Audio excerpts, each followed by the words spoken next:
بھارت دوبارہ پاکستان پر جنگ مسلط کرنے والا تھا۔ امریکی صدر ڈونلڈ ٹرمپ نے تصدیق کر دی ہے۔ سعودی ولی عہد محمد بن سلمان کے ساتھ وائٹ ہاؤس میں گفتگو میں کہا ہے کہ انہوں نے دنیا میں 8 بڑی جنگیں روکیں جس پر فخر ہے۔ پاکستان اور بھارت کے درمیان جنگ رکوائی، انہوں نے پاک بھارت وہ جنگ بھی رکوائی جو دوبارہ شروع ہونے والی تھی۔ دونوں اب اچھا اقدام کر رہے ہیں، تجارت کی بنیاد پر جنگیں رکوائی ہیں۔ I've actually stopped 8 wars. I have another one to go with Putin. I'm a little surprised at Putin. It's taken longer than I thought. But we stopped India and Pakistan. I could go through the list. You know the list better than I do. I'm very proud. And I stopped one that was almost ready to start again. You know, there was one that was ready to start. And they're doing very well. So it all took place right here in the Oval Office, whether by telephone or whether by they came in. Many of these leaders have come in, and you know they signed their peace deals right here in the Oval Office. سعودی ولی عہد محمد بن سلمان کا کہنا ہے کہ ہم ابراہیمی معاہدے کا حصہ بننا چاہتے ہیں لیکن ساتھ ہی 2 ریاستی حل کا راستہ بھی محفوظ بنانا چاہتے ہیں۔ وائٹ ہاؤس میں امریکی صدر ڈونلڈ ٹرمپ کے ساتھ میڈیا سے گفتگو میں سعودی ولی عہد نے کہا ہے کہ فلسطین اور اسرائیل کے لیے امن چاہتے ہیں۔ ایران جوہری معاہدے کے لیے اپنا بہترین کام کریں گے۔ امریکہ میں سعودی سرمایہ کاری $1 کھرب تک بڑھائیں گے۔ امریکی صدر ڈونلڈ ٹرمپ نے کہا ہے کہ ابراہیمی معاہدے پر بہت اچھی بات چیت ہوئی۔ سعودی عرب سے دفاعی معاہدہ ہو گیا۔ سعودی عرب F-35 لڑاکا طیارے خریدے گا۔ We want to be part of the Ibrahim Accord, but we want also to be sure that we secure a clear path of 2-state solution. And today we have a healthy discussion with Mr. President that we're going to work on that to be sure that we can prepare the right situation as soon as possible to have that. I think I don't want to use the word commitment, but we've had a very good talk on the Abraham Accords. We talked about 1 state, 2 state. You know, we talked about a lot of things in a short period of time. We'll be discussing it further too. But I think you have a very good feeling toward the Abraham Accords. Yes, definitely, Mr. President. We want peace for the Israelis. We want peace for the Palestinians. We want them to coexist peacefully in the region. And we will do our best to reach that day. So I believe, Mr. President, today and tomorrow we're going to announce that we are going to increase that $600 billion to almost $1 trillion of investment, real investment and real opportunity by details in many areas.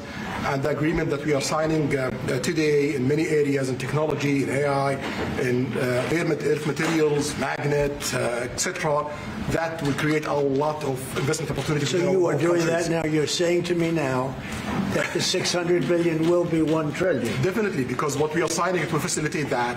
And I like that very much. امریکہ اور سعودی عرب کے درمیان civil nuclear معاہدے پر اتفاق ہو گیا۔ White house سے جاری بیان کے مطابق امریکی صدر ڈونلڈ ٹرمپ نے سعودی عرب کے لیے بڑے دفاعی پیکج کی منظوری دے دی ہے۔ دفاعی پیکج میں F-35 لڑاکا طیاروں کی فراہمی بھی شامل ہے۔ سعودی عرب امریکہ سے تقریباً 300 ٹینک بھی خریدے گا۔ مصنوعی ذہانت اور دیگر اہم شعبوں میں مفاہمت کی یادداشتوں پر بھی دستخط کیے گئے۔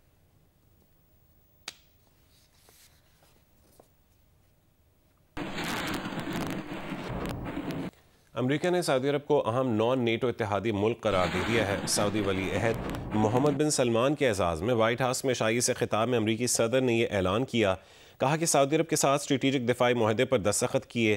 سعودی عرب پہلے سے زیادہ محفوظ ہے۔ ایران امریکہ کے ساتھ معاہدہ کرنا چاہے گا۔ مشرق وسطیٰ میں دیر پا امن قائم کرنے کے قریب پہنچ چکے ہیں۔ غزہ بورڈ آف پیس میں کئی ممالک کے سربراہان مملکت ہوں گے۔ مزید یرغمالیوں کی لاشیں اسرائیلی خاندانوں کے حوالے کر دی گئی ہیں۔ خیبر پختونخوا کے علاقوں باجوڑ اور بنوں میں 16-17 نومبر کو سیکیورٹی فورسز نے بھارتی پراکسی فتنہ الخوارج کے 23 خارجی ہلاک کر دیے۔ ISPR کے مطابق باجوڑ میں کارروائی کے نتیجے میں 11 خارجی ہلاک کیے گئے۔ سیکیورٹی فورسز نے خارجیوں کے ٹھکانے کو مؤثر انداز میں نشانہ بنایا۔ ہلاک خارجیوں میں ان کا سرغنہ سجاد عرف ابوذر بھی شامل تھا۔ بنوں میں ایک اور کارروائی میں 12 خارجیوں کو ہلاک کیا گیا۔ خارجیوں کے خاتمے کے لیے آپریشنز جاری ہیں۔ بنوں میں ہی 18 نومبر کی صبح فتنہ الخوارج کے شہریوں کو نشانہ بنانے کی کوشش ناکام ہو گئی۔ ایک خارجی IED نصب کرتے ہوئے ہلاک ہو گیا۔ یہ واقعہ فتنہ الخوارج کی بڑھتی ہوئی بے بسی اور بوکھلاہٹ کا واضح ثبوت ہے۔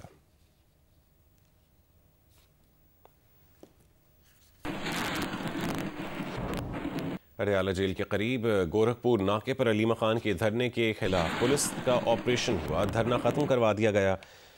پولیس نے علیمہ خان، نورین نیازی اور عظمیٰ خان کو تحویل میں لے کر چکری انٹرچینج پر رہا کر دیا۔ پولیس اور پی ٹی آئی رہنماؤں کے مابین تلخ کلامی ہوئی اور گالم گلوچ بھی۔ علیمہ خان، نورین نیازی اور عظمیٰ خان بانی پی ٹی آئی سے ملاقات کے لیے اڈیالہ جیل آئی تھیں۔ ملاقات نہ ہونے پر علیمہ خان نے 10 گھنٹے سے دھرنا دے رکھا تھا۔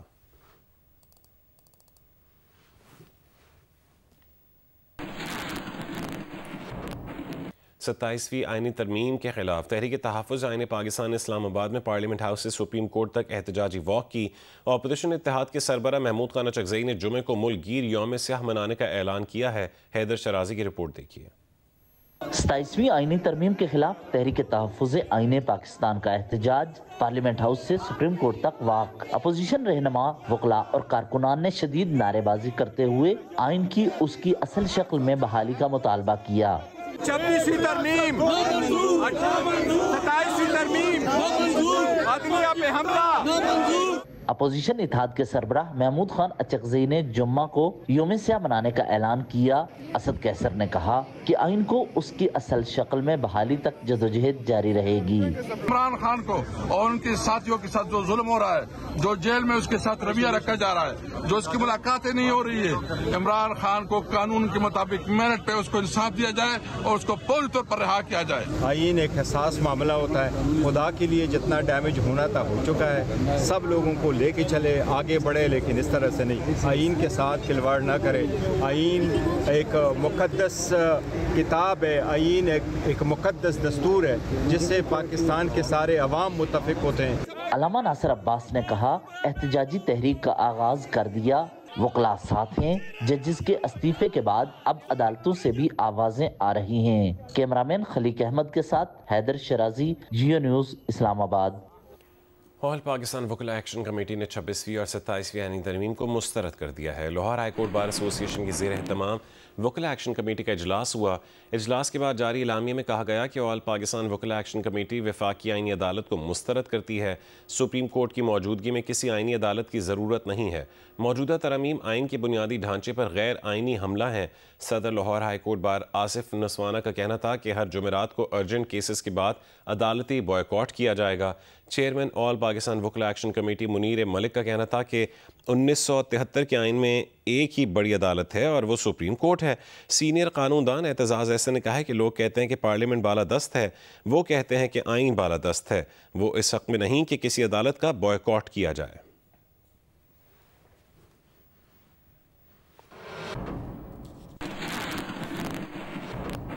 اسرائیل کا جنوبی لبنان کے علاقے سیدون میں فضائی حملہ، 13 افراد جاں بحق ہو گئے جبکہ متعدد زخمی ہوئے۔ لبنانی وزارت صحت نے تصدیق کی ہے۔ حماس نے کہا ہے کہ اسرائیل نے پناہ گزینوں کے زیر استعمال اوپن سپورٹس گراؤنڈ کو نشانہ بنایا۔ اسرائیلی فوج نے لبنان میں 5 پوسٹوں پر قبضہ کر رکھا ہے۔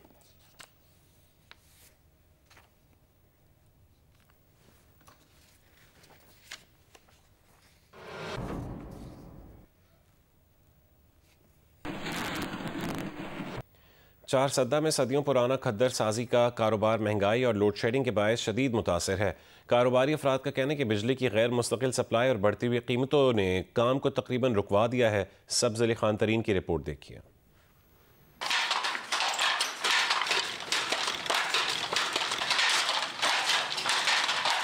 قدر کپڑا بنانے والی ان ہنرمندوں کی محنت و مشقت کی وجہ سے سردیوں میں بازاروں کی رونقیں تو دوبالا ہو گئی ہیں، لیکن سرمائی کی کمی، مہنگی خام مال اور بجلی لوڈ شیڈنگ نے ان کو شدید مشکلات سے دوچار کر دیا ہے۔ ان ہنرمندوں کا کہنا ہے کہ آج کل ان کے لیے گھر کا چولہا جلائے رکھنا مشکل ہو گیا ہے۔ اور پہلے یہ دھاگا بہت سستا تھا، آج بہت مہنگا ہو گیا، وہ کام ہم نے چھوڑ دیا۔ یہ کراچی سے پرانے سویٹر آتے، یہ استعمال کرتے، اس سے کپڑے چادر بناتے۔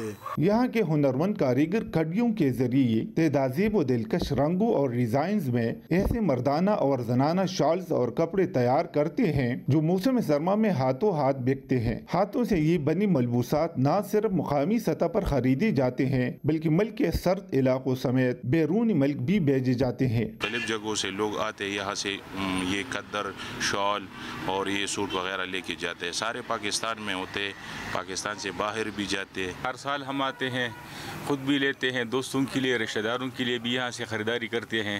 کھدر کے کپڑے سے ہزاروں لوگوں کا روزگار وابستہ ہے. اگر حکومت نے ان کے مشکلات کی ازالے کے لیے ٹھوس اور فوری اقدامات نہ اٹھائے تو یہ گھریلو صنعت مزید تنزلی کا شکار ہوگا. کیمرامین افسر علی کے ساتھ صفد علی خان ترین, جیو نیوز 4 سدہ. جنوبی پنجاب میں سیلاب کے بعد زرعی زمینیں گندم کی کاشت کے لیے اب تک تیار نہ ہو سکیں. اس صورتحال سے کسانوں کی معاشی حالت مزید خراب ہونے کا خدشہ ہے. جودت ندیم کی رپورٹ دیکھیے. یہ ہے محمد راشد, جو ملتان کے علاقے شیر شاہ کے رہائشی ہیں. جنوبی پنجاب کے سیلاب زدہ علاقوں میں محمد راشد جیسے کسان نئی آزمائش سے دوچار ہیں. سیلاب لوگوں کے گھر اور کھڑی فصلیں تباہ کر کے گزر تو گیا, لیکن اب یہ زرخیز زمینیں بنجر ہو چکی ہیں اور ان کو دوبارہ قابل کاشت بنانا کسانوں کے لیے بہت بڑا چیلنج ہے. جبکہ دوسری طرف گندم کی کاشت کا موسم بھی ہے, مگر کسان حکومت کی جانب سے ملنے والی امداد پر خوش نظر نہیں آتے. کہاں سر گزارا ہو سکے گا؟ 16,000 روپے کی ڈی اے پی کی بوری ہے, 5,000 روپے کی بوری گوارے کی مل رہی ہے, 500 روپے کلو بیج مل رہا ہے. کہاں گزارا ہو جائے گا؟ ایسے تو گزارا نہیں ہوتا ہے. 7,000 کا گٹو مل رہا ہے بیج کا, گندم کا, تو گزارا تو نہیں ہو سکتا. اعداد و شمار کے مطابق جنوبی پنجاب کی تقریباً 12 لاکھ ایکڑ اراضی سیلاب سے متاثر ہوئی ہے. سیکٹری زراعت کا کہنا ہے کہ کسانوں کو 120 ارب روپے کے بلا سود قرضے دے رہے ہیں. حکومت کاشتکاروں کی سپورٹ کے لیے کئی اقدامات کر رہی ہے, جس میں ایک تو اس سال گندم کے بیج کی قیمتوں کو کم کیا گیا ہے. اس کے علاوہ کسان کارڈ کے ذریعے گندم کے فارمرز کو ایک بہت بڑی سپورٹ دی جا رہی ہے. تقریباً 120 ارب کے بلا سود قرضے کسان کارڈ کے ذریعے ہم 7.5 لاکھ کسانوں کو جاری کر رہے ہیں. کسانوں کے لیے حکومت کے اقدامات قابل تحسین ہیں, لیکن کسانوں کا مطالبہ ہے کہ ڈی اے پی, یوریا اور دیگر اجناس کو سستا کیا جائے. سیلاب نے جہاں ان لوگوں کے سروں سے چھت چھین لی, وہیں یہ لوگ اپنی زرعی زمینیں کاشت کرنے کے قابل بھی نہیں رہے. حکومت کو چاہیے کہ فوری اقدامات کر کے ان لوگوں کی زرعی زمینیں قابل کاشت بنانے میں ان کی مدد کرے. کیمرامین زاہد قریشی کے ساتھ جودت ندیم, جیو نیوز, ملتان. پنجاب حکومت کی جانب سے حافظ آباد ڈسٹرکٹ کے 141 کسانوں اور زمینداروں میں گرین ٹریکٹر تقسیم کر دیے گئے. دیکھیے جیو نیوز کے نمائندے سید محمد ضمیر کی رپورٹ. حافظ آباد کے کسانوں اور زمینداروں میں گرین ٹریکٹر تقسیم کرنے کے سلسلے میں ایک بہت بڑی تقریب ڈپٹی کمشنر عبدالرزاق کی زیر صدارت ڈسٹرکٹ کمپلیکس میں منعقد ہوئی, جس میں وزیر اعلیٰ کی معاون خصوصی سائرہ افضل تارڑ مہمان خصوصی تھیں. تقریب میں کسانوں اور زمینداروں کی کثیر تعداد نے شرکت کی. اس موقع پر ضلع کے 141 کسانوں اور زمینداروں کو قرہ اندازی کے ذریعے 10 لاکھ روپے کی سبسڈی کے تحت گرین ٹریکٹرز کی چابیاں بھی دی گئیں. اس موقع پر وزیر اعلیٰ کی معاون خصوصی سائرہ افضل تارڑ کا کہنا تھا کہ وزیر اعلیٰ مریم نواز کی کسان دوست پالیسیوں سے صوبہ کے ہزاروں کسان اور کاشتکار استفادہ کر رہے ہیں, اور حکومت کی جانب سے اب گندم کی جو قیمت مقرر کی گئی ہے وہ بھی جب انہیں مل جائے گی تو ان کے بہت سارے مسئلے حل ہو جائیں گے. کیمرہ ٹیم کے ساتھ سید محمد ضمیر, جیو نیوز, حافظ آباد. ضلع ہنگو اور قبائلی ضلع اورکزئی میں انسداد خسرہ اور روبیلا مہم جاری ہے. اس مہم میں 1,20,000 سے زائد بچوں کو ویکسین لگائی جائیں گی. تفصیل بتائیں گے اسار اللہ قاسمی. ضلع ہنگو اور قبائلی ضلع اورکزئی میں بھی 12 روزہ خسرہ اور روبیلا ٹیکہ جات ویکسینیشن کا مہم اچھی طریقے سے جاری ہے. ضلع ہنگو اور قبائلی ضلع اورکزئی میں تقریباً 1,20,000 سے زائد بچوں کو ویکسینیٹ کیا جائے گا. ہمارا جو ٹارگٹ ہے وہ 88,519 ہے. والدین کے لیے یہ ہمارا پیغام ہے کہ یہ بڑے ہی امپورٹنٹ قسم کا مہم جاری ہے. کوئی بھی بچہ اس سے رہ نہ جائے, کیونکہ موقع کئی سالوں کے بعد ایک دفعہ آتا ہے. لوگ پروپیگنڈا کرتے ہیں اس مہم کے خلاف, تو وہ جھوٹے پروپیگنڈے ہیں, اس سے کچھ نہیں ہوتا. ہم نے اپنے بچوں کو اور ڈی سی صاحب نے اپنے بچوں کو ویکسینیٹ کروا دیا ہے. جی بالکل, ضلع ہنگو اور قبائلی ضلع اورکزئی میں بھی خسرہ روبیلا مہم جاری ہے. یہ مہم 17 نومبر سے لے کر 29 نومبر تک بلا تعطل جاری رہے گا. جی.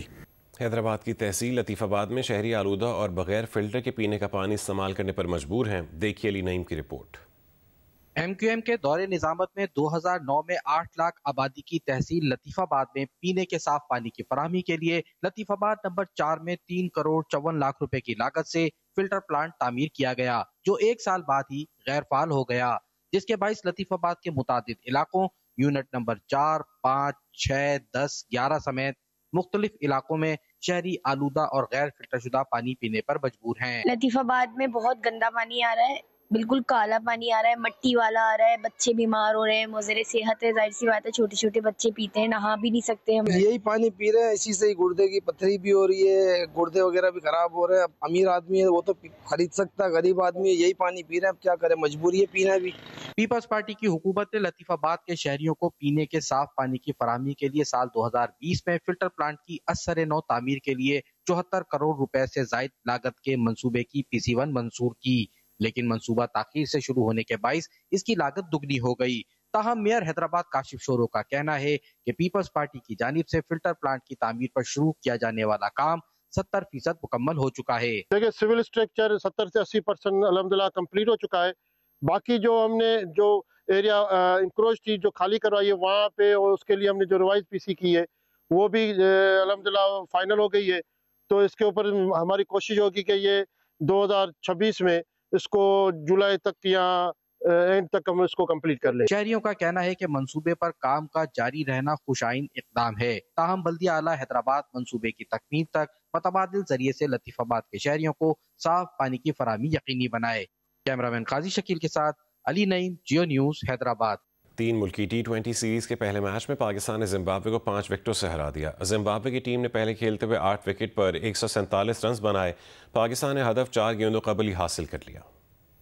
راولپنڈی میں کھیلے گئے میچ میں برائن بینیٹ امرومانی نے زمبابوین ٹیم کو 72 رنز کا آغاز فراہم کیا، لیکن یہ شراکت ٹوٹتے ہی زمبابوے کی وکٹیں وقفے سے گرنے لگیں۔ برائن بینیٹ نے 49 رنز کی اننگز کھیلی، لیکن 128 رنز تک اس کے 8 کھلاڑی پویلین لوٹ گئے۔ سکندر رضا نے 24 گیندوں پر 34 رنز کی ناٹ آؤٹ اننگز کھیل کر ٹیم کا اسکور 147 تک پہنچا دیا۔ محمد نواز نے 2، شاہین آفریدی، ابرار احمد، سلمان مرزا اور سائم ایوب نے 1 وکٹ حاصل کی۔ جواب میں پاکستان کا آغاز بھی اچھا نہ رہا۔ 30 رنز کے مجموعی اسکور پر اس کے 3 کھلاڑی پویلین لوٹ گئے۔ صاحبزادہ فرحان 16، بابر اعظم 0 اور سلمان علی آغا 1 رن بنا کر آؤٹ ہوئے۔ سائم ایوب نے 22 رنز بنائے۔ پھر فخر زمان اور عثمان خان نے اسکور 115 تک پہنچا دیا۔ فخر زمان 44 رنز بنا کر آؤٹ ہوئے، عثمان خان 37 اور محمد نواز 20 رنز بنا کر ناٹ آؤٹ رہے۔ پاکستان نے ہدف 4 گیندوں قبل حاصل کر لیا۔ رائزنگ سٹارز ایشیا کپ میں پاکستان شاہینز نے متحدہ عرب امارات کو 9 وکٹوں سے شکست دے دی۔ میچ میں UAE کی ٹیم صرف 59 رنز پر ڈھیر ہو گئی۔ دوحہ میں کھیلے گئے میچ میں پاکستان شاہین کے خلاف پہلے متحدہ عرب امارات نے بیٹنگ کی، مگر پاکستان شاہین کی عمدہ بالنگ کے سبب ٹیم صرف 59 رنز پر ڈھیر ہو گئی۔ سید حیدر 20 اور محمد فراز الدین 12 رنز بنا کر نمایاں رہے۔ سفیان مقیم نے 3، احمد دانیال اور حماد صداقت نے 2 وکٹیں حاصل کی۔ جواب میں پاکستان شاہین نے ہدف 6 اوور میں 1 وکٹ کے نقصان پر پورا کر لیا۔ محمد صداقت نے 37 اور غازی غوری نے 16 رنز کی ناقابل شکست اننگز کھیلی۔ آل راؤنڈ پرفارمنس پر محمد صداقت پلیئر آف دی میچ قرار پائے۔ کولمبو میں جاری پہلے blind women T20 cricket world cup میں نیپال نے پاکستان کو 10 وکٹوں سے شکست دے دی۔ Pakistan women blind cricket team کو مسلسل دوسرے میچ میں شکست کا سامنا کرنا پڑا ہے۔ نیپال کے خلاف میچ میں پاکستان بلائنڈ ویمن ٹیم نے پہلے بیٹنگ کرتے ہوئے مقررہ 20 اوور میں 7 کھلاڑیوں کے نقصان پر 158 رنز بنائے۔ نیپال بلائنڈ ویمن ٹیم پر لیٹ اوور ریٹ کے باعث 12 رنز کی پینلٹی عائد کی گئی۔ یوں میچ میں نیپال ویمن بلائنڈ کو جیت کے لیے 171 رنز کا ہدف ملا۔ نیپال نے ہدف 13 اوور میں بغیر کسی نقصان کے حاصل کر لیا۔ بینیتا پون 107 اور مناکشی چودھری نے 43 رنز بنائے۔ Pakistan blind women cricket team اپنا چوتھا league match Australia blind women team کے خلاف کل کھیلے گی۔ جنگ اور جیو گروپ نے ملک کی میڈیا انڈسٹری میں پہلی بار اپنے سٹاف کی ذہنی صحت کے لیے ایک منظم اور باضابطہ پروگرام شروع کرنے کا فیصلہ کرتے ہوئے ایک اہم قدم اٹھایا ہے۔ یہ پروگرام مل کر آؤ بات کریں کہ سلوگن کے تحت ہوگا، جس کا مقصد کام کی جگہوں پر ذہنی دباؤ کو سمجھنا اور اس میں کمی لانا ہے۔ پاکستان میں ہر 5 میں سے 1 شخص کسی نہ کسی ذہنی بیماری کا شکار ہے، اور اس میں سب سے زیادہ متاثر نوجوان طبقہ ہے۔